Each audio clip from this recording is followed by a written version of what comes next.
We're going to bring in Outkick host Tomi Lahren. Tomi, very interesting timing that the former president is going to be visiting East Palestine while the current president visited Ukraine.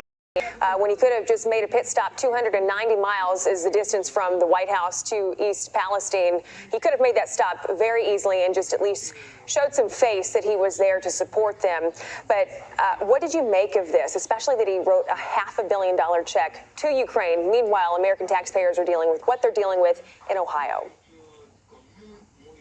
Yeah, this is really par for the course for this administration. And being from a flyover state, I think the people in Ohio really understand now that they are indeed in a flyover state, quite literally, with Joe Biden flying over their state to go over to Ukraine to brag about handing more of their tax dollars over to Zelensky and co. You know, it really is infuriating. And the Biden administration sent a message very loud and clear. And so did his transportation secretary, Pete, who took 10 days to even address the issue publicly. And he didn't do so from the ground in Ohio. He did so from a video, what looks to be a D.C. office. So the message from the Biden administration to these people is very loud and clear. You are a poor white community in Ohio. We don't think we're ever going to get your vote. We don't think we need your vote in future elections. So we're going to largely ignore you. And then we're going to take press trips for photo ops in places that you are not in and countries that really do not matter to you. And when you're dealing with a toxic fallout in your own hometown, and we're going to do it all in your face and we're going to flaunt it.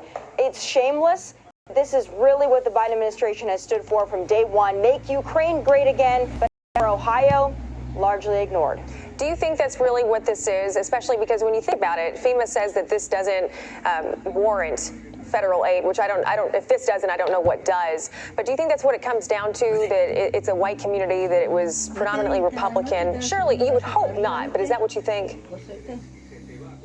Well, certainly I believe that, because I think the writing is on the wall, and the environmentalists have really taken a hiatus when it comes to this as well. So it's not just the Biden administration, it's these climate change warriors that should be on the ground, should really be caring about this situation.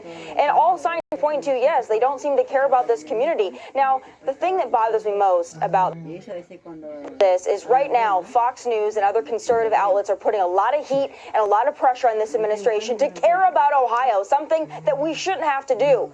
But in a few weeks, we're going to move on. We're going to talk about something else that the Biden administration has destroyed. And these people are still going to be dealing with, they're still going to be dealing with toxic chemicals and not knowing if their health and safety is at risk. That's why I think the message needs to be sent to these people of Ohio. We care about you. We are going to be there for the long haul, and you are not a flyover state to us. Yeah, I guess so much for President Biden being everyone's president. But now onto this. Social media users are ripping Vice President Kamala Harris for posting this photo of herself posing next to a young girl wearing a mask. I'm not quite sure if this is the reaction she was hoping to get from this. But how many times, Tomi, have we seen people in complete outrage? I mean, myself included, seeing the adults with no mask on with a kid masked next to them. She should have known better.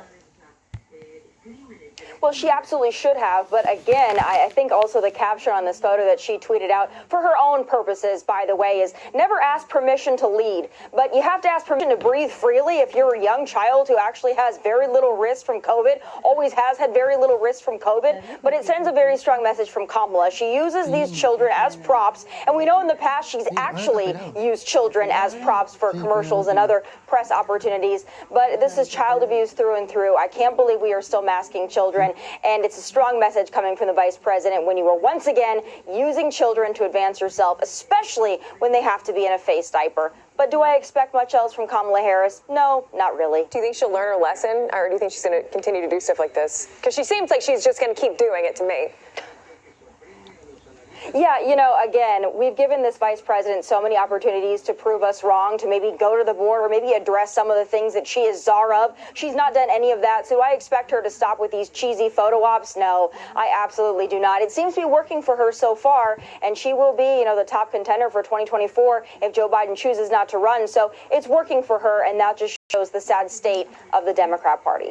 All right, Tomi Lahren, thank you for being with us on this Tuesday. Have a good day.